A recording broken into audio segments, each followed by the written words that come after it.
Everyone, welcome to pop Minecraft.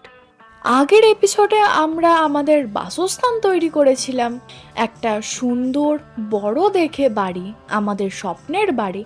আজকে আমরা একটু চাষবাস করব। হ্যাঁ, একটু চাষবাস করব। কারণ একটাই, ভিলেজার্সদের এত খাবার আমি চুরি করেছি যে এবারে খাবার চুরি করলে আমাকে গ্রাম ছাড়া হতে হবে। তো তাই আর কি আমি আজকে একটা নিজস্ব চাষবাস করতে চলেছি, নিজস্ব একটা ফার্ম তৈরি করতে চলেছি। আর সেরকম কিছু ব্যাপার নয়, খাওয়াই যায় আর কি, বুঝতেই পারছো।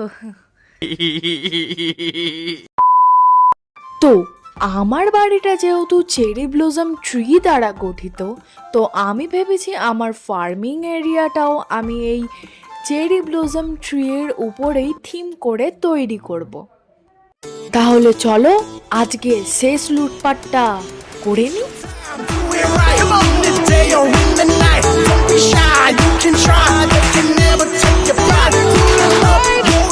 2000 years later.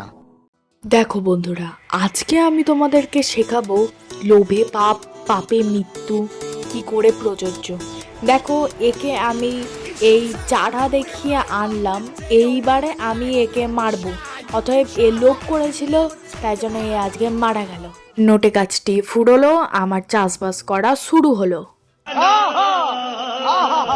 তো বাড়ির সামনে পুকুর থাকলে এটাই সুবিধা, এই নদীটার পাশে আমি খুব সহজেই চাষবাস করা শুরু করতে পারছি। আমার কাছে আয়রন না থাকায় আমি বাকেটও তৈরি করতে পারবো না, আর জলও ভরতে পারবো না। তার থেকে আমি এই নদীটার পাশে চাষ করলে এটা সহজে বড়ও হবে, আর সহজে আমার কাজ করতেও সুবিধা হবে। তো আমি এখানে সর্বপ্রথম ধান গাছ তৈরি করব, তাই জন্য আমি সিডসগুলো একটা একটা করে লাগিয়ে দিচ্ছি। আসলে এই সমস্ত সিডসগুলোই আমার ভিলেজ থেকে চুরি করা, কিন্তু সব কটা অবশ্য নয়। কিছু কিছু আমিও এই ধরনের গাছগুলোকে কেটে কুটে পেয়েছি, সেগুলোও লাগিয়েছি, আমি এখানে একসঙ্গেই লাগিয়েছি। এছাড়া আমি যখন এই সিডসগুলো লাগাচ্ছি, সব থেকে বেশি আমি তো বিরক্ত হচ্ছি যখন এই মুরগিগুলো আমার সামনে চলে আসছে, মেরে দেওয়ার পরও চলে আসছে, কিছুক্ষণ পরে নিজেদের বংশ নিয়ে চলে আসে, প্লাস বংশ বিস্তারও করে ফেলে। আজ থেকে এও সামনে আসবে। তো যাই হোক, এরপরে আমি আবারও কাজ শুরু করি। এর নাম মিন্টু, এর নাম চিন্টু, এর নাম জন্টু, এর নাম মন্টু, এর নাম। এরপর আমি মাটি খুঁড়ি, ধান গাছ বসাই, গম গাছ বসাই, এর মধ্যেই সন্ধ্যা হয়ে আসে। তো তাই জন্যে আমি এটুকু কাজ করে বাকি কাজটা ফেলে রেখে আমি বাড়ির দিকে রওনা দিই। সাথে দেখো, লোভে পাপ, পাপে মৃত্যু। তো এরা ভাবছে হয়তো আমি এদেরকে আমার বাড়িতে নিয়ে যাব, তো তাই জন্যে আমিও এদেরকে লোভ দেখাচ্ছিলাম। তো লোভ দেখাতে দেখাতে আমি আমার বাড়ির সামনে নিয়ে আনি। এরা আমার বাড়ির সামনে পর্যন্ত চলে আসে। এরপরে আমি দরজাটা খুলি, ওদের জন্য অপেক্ষা করি। যেই ওরা আসতে যায়, অপমান। এরপর আমি নাচতে নাচতে উপরে যাই, নাচতে নাচতে ঘুমিয়ে পড়ি। ঘুম থেকে উঠে ব্যালকনিতে যাই আর দেখি আমার বন্ধু আমার জন্য অপেক্ষা করছে। ইয়ে, কি মজা, নিচে গেলেই মেরে দেবে। ইয়ে, আবারও একটু চুরি চামারি করে সিডস একটুখানি বেশি করে জমিয়ে নিয়ে তারপরে আমি আবারও কাজ শুরু করি। এরপর আমি এক এক করে সমস্ত গাছই বসাতে থাকি। এখানে আমি প্রথমে ধান গাছ বসাই, তারপরে আমি গাজর গাছ বসাই, তারপর আলু, তারপর আমি জায়গাটা একটু চওড়া করে নিই যাতে আমি এই ফ্যান্সগুলো লাগাতে পারি। কারণ রাত্রেবেলা অনেক মবস আসে, অনেক কিছু আসে, যে সমস্ত জিনিসগুলোর জন্যে আমাদের এই চাষ নষ্ট হয়ে যায়। তো সেই সমস্ত কিছুর হাত থেকে আমাদের চাষবাস বাঁচানোর জন্য আমি এখানে এই বেড়া দিয়ে পুরোটাই কভার করে দিতে চলেছি। যেহেতু এটা হচ্ছে আমার বাড়ির সাপেক্ষে, আর ওটা যেহেতু চেরি ব্লসম ট্রি দ্বারা গঠিত, তো তাই জন্যে আমি এখানে ফ্যান্সও ইউজ করছি পিঙ্ক কালারের। এটা দেখতেও সুন্দর লাগবে আর সব থেকে আলাদাও লাগবে। এরপর আমি এক এক করে ফ্যান্স লাগানো শুরু করি। আর আমি ভাবছিলাম এটার উপর দিয়ে কেউ চড়ে চলে যাবে না তো।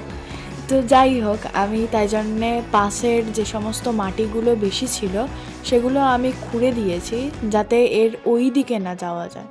তো এই দিকে তোমরা দেখতেই পাচ্ছ এখানে এখনও অবধি মাটি বাকি আছে। তো এখানটা আমি খুঁড়ে নেওয়ার পরে আবারও আমি ফ্যান্স লাগানো শুরু করি।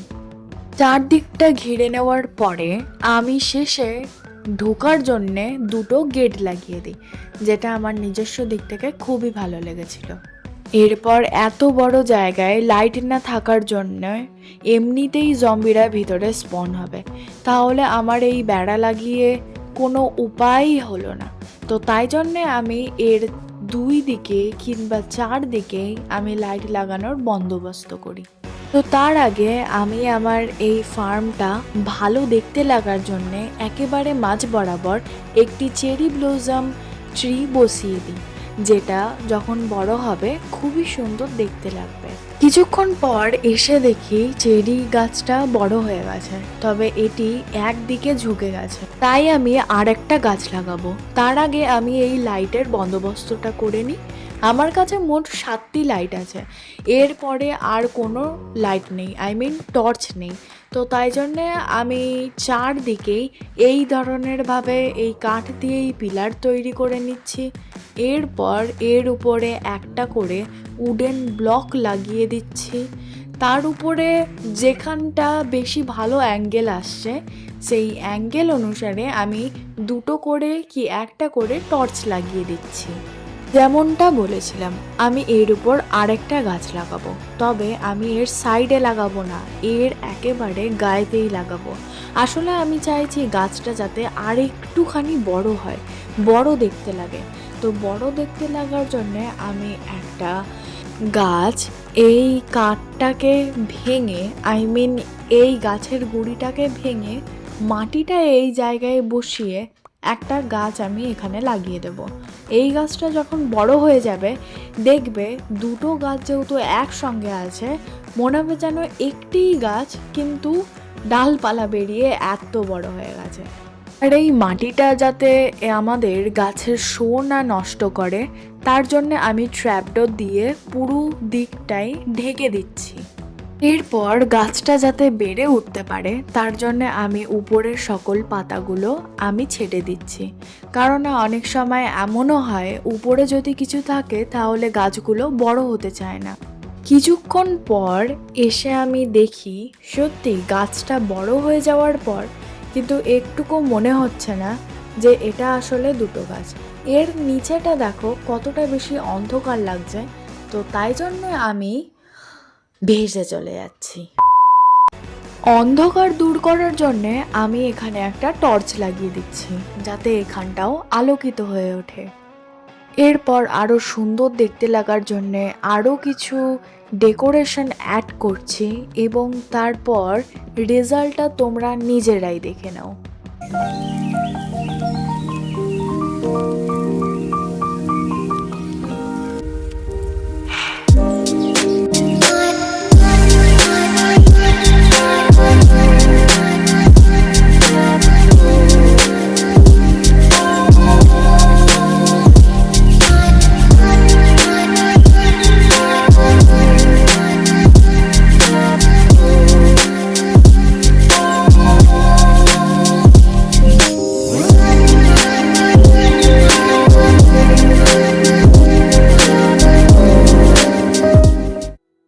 কেমন লাগলো বন্ধুরা তোমাদের আমার এই ফার্মিং?